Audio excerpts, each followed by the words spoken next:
Hello, continuing on our series with probability, today we are going to look at mathematical expectation, aka how do those carnival games work? Let's look.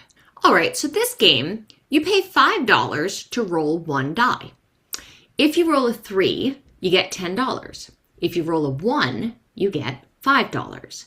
What is the mathematical expectation?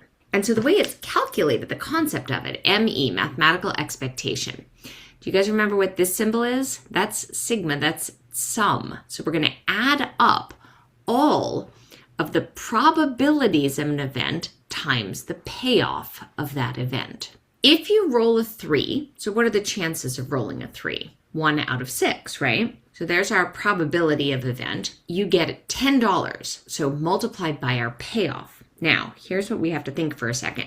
You get $10, but you paid $5, so your actual payoff is $5. All right? If you roll a 1, okay, same thing, probability, 1 in 6, you get $5. Well, you paid 5, you get 5, so your payoff is 0. And now, is that it? No, because all the rest of the events, right, and there are 4 of them, you could roll a 2, you could roll a 4, a 5, or a 6. So that's 4 out of 6. In that event, your payoff is you have paid $5. So you are down $5, negative 5. And it said that the way you find mathematical expectation is you sum all of these. So 0.83 repeating plus 0 plus negative 3.3 repeating gets us our mathematical expectation of negative 2.5. Now, does that mean if you play the game once, you're going to somehow lose $2.5? No, that's not even possible, right? But it means that if this game were at a carnival, over the course of the whole day, over the course of the whole year, the carnival could expect that the players are all going to be down an average of negative $2.5, or the carnival will have earned an average of $2.5 for each player. So that's the idea of mathematical expectation. Let's do another example. Let's say you have this spinner, and it has 1, 2, 3, 4, 5, 6, 7, 8 sections. And let's say that you pay $20 for 3 spins. And if you hit black 3 times, you get $400. And if you hit black 2 times, you get $40. And anything else, you don't earn any money. What is the mathematical expectation?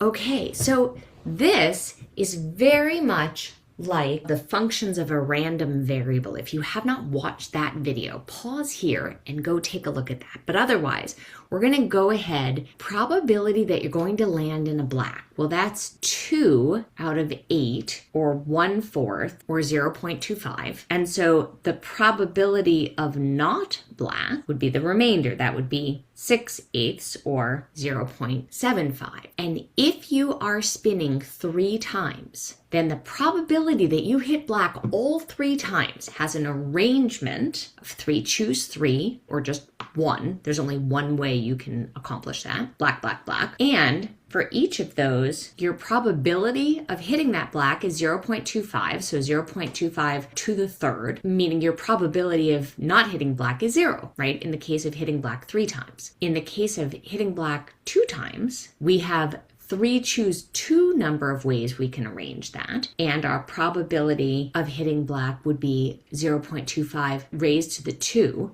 0.75 raised to the 1. Now, the probability that we hit black 1 time and 0 times follow the same pattern. And now we need to take each of these guys, each of the probabilities, and multiply it by the payoff. So, in the case of hitting black 3 times, our payoff is the 400 we earn minus the 20 we paid, so times $380.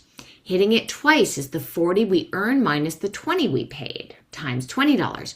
And for these last 2, we don't earn anything, but we paid $20. So we have a negative payout. So now let's find our numbers. And so if you do all this math out and you sum your probability times your payoff, you find out that over the course of hundreds of times of people playing this game, the house will win approximately $8.13 per player.